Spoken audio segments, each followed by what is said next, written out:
حضور صلی اللہ علیہ وسلم کے پاس ایک مہمان آ گئے رات کے وقت میں. جب وہ آئے تو حضور نے پوچھا کھانا کھانا ہے؟ تم نے کہا کھانا ہے. جھوٹ اور بھوک کو جمع کرنا منع ہے.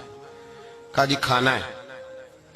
تو حضور صلی اللہ علیہ وسلم نے فرمایا ازواج مطہرات کے گھروں میں پتہ کرو کچھ ہے.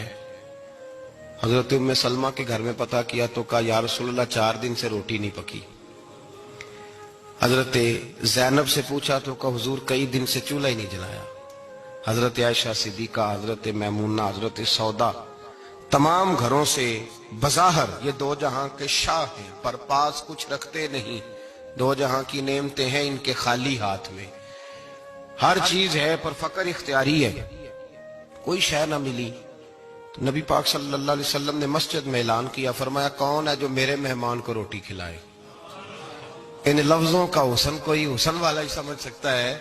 فرمایا کون ہے جو میرے مہمان کو کھانا کھلائے؟ تو ایک صحابی لے گئے اور اٹھے وہ صحابی جو صحابہ میں غریب تھے، ایک انصاری جو غریب آدمی تھے. حضور نے فرمایا لے جاؤ. وہ اب صحابی گھر لے گئے اور بیوی سے مشورہ کیا. بات پہ غور کرنا، ہر چیز کی بھوک دیکھی جا سکتی ہے، بچوں کی نہیں دیکھی جا سکتی.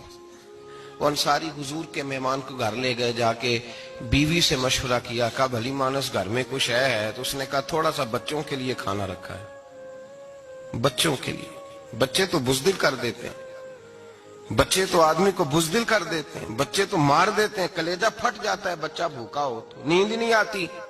اب صحابی اپنی بیوی سے کیا کہتے ہیں؟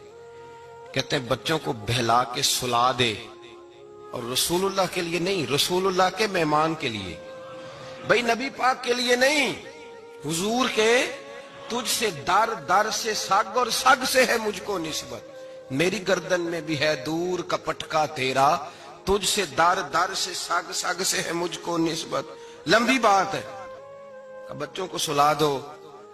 بی بی نے بچوں کو سلا دیا تو میاں بیوی کا مشورہ ہوا کہ مہمان کے ساتھ بیٹھ کے روٹی کھانا بھی سنت ہے. تو اب مہمان کے ساتھ بیٹھ کے کھانا بھی ہے تو کھانا ہے 1-2 آدمی کا. اب خاوند اپنی بیوی کو تیار کرتا ہے کہ میں بھی کھانے پہ بیٹھ جاؤں گا، تو بھی بیٹھ جانا. اور جب مہمان کھانے میں ہاتھ ڈال لے تو اٹھنا، کہنا او ہو دیا تو صحیح کیا ہی نہیں، ابھی بجھ جائے گا، اور جا کے دیا بجھا دینا. ہم ہاتھ ہلاتے رہیں گے، مہمان روٹی کھاتا رہے گا. اور یار اس درد کو، اس کیف کو سمجھو. گھر میں بچے بھی بھوکے، بچوں کی ماں بھی بھوکی، بچوں کا باپ بھی بھوکا. دسترخوان پہ روٹی لگ گئی، روٹیاں چن ڈالی. بی بی اٹھی کہنے لگی او ہو چراغ تو صحیح کیا ہی نہیں، یہ تو بجھ جائے گا. حوصلے مند بی بی جس نے بچے بھوکے سلا دیے. وہ بھوکے سوئے ہوئے بچوں کی بھوکی اماں اٹھی اور اپنے خاوند کی تابع داری میں اٹھی. میں گڈی تے ہاتھ ڈور سجن دے، وہ جنج رکھے اونج رہنا ہے. اٹھی اور اس نے نہ دیا ٹھیک کرنے کے بہانے بجھا دیا. مہمان روٹی کھاتا رہا اور رسول اللہ کے نوکر قربانی دیتے رہے. وہ روٹی کھا کے سیر ہو کے بستر بچھایا تو سو گیا.